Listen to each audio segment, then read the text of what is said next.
grabatzen ari garen unean 5:25 diren honetan, Antiguako txapelketan, 5. egunean, Promesetan, Eigurenek eta Bernaolak Etxeberria eta Apeztegiaren aurka jokatutako norgehiagokaren analisia egingo dugu. Gogoratuko dugu Apeztegia Lozaren ordez sartu dela Elizondoarra, eta garaipena Eiguren eta Bernaolarentzat izan da 22 eta 19 emaitzarekin, eta honen bestez bikote gorria Eigurenek eta Bernaolak osatzen dutena multzoko lehen postuan sailkatu da, eta Etxeberria eta Apeztegia bigarren postuan.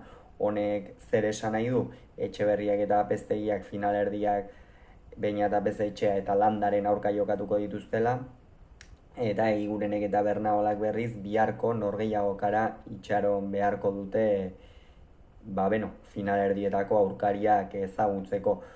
Partida nahiko goraberatsua izan da, partida oso horra eta luzea izan da, hori esan beharra dago.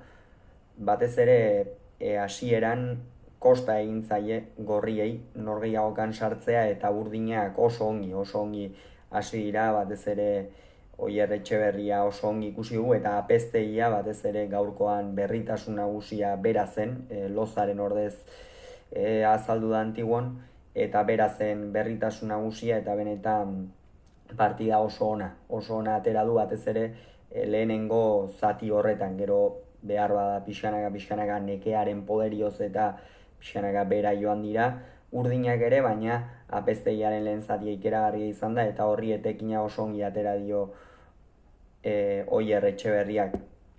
Gero ordea Eigurenek eta Bernaolak gora egin dute, batez ere Aingeru Bernaolak egin du gora, eta pixkanaka Apeztegia baino gehiago izaten hasi da atzeko kuadro horietan. Oso norgehiagoka ona jokatu du bigarren zatitikan aurrera Aingeru Bernaolak, eta hortikan aurrera markagailua pixka bat nahiko gora beratxu joan da, baina egia da gorrien aldeko tendentziarekin joan dela markagailua.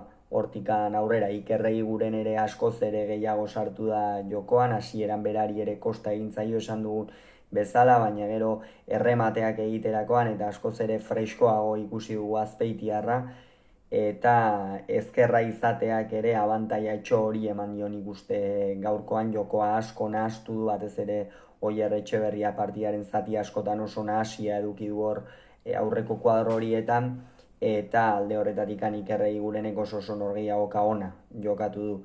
Gero hortikan aurrera behar bada Eiguren eta Bernaola igo egin dira, partida aurrera joan denean gero eta hobekiago jokatzen joan dira Eiguren eta Bernaola, esango dugu.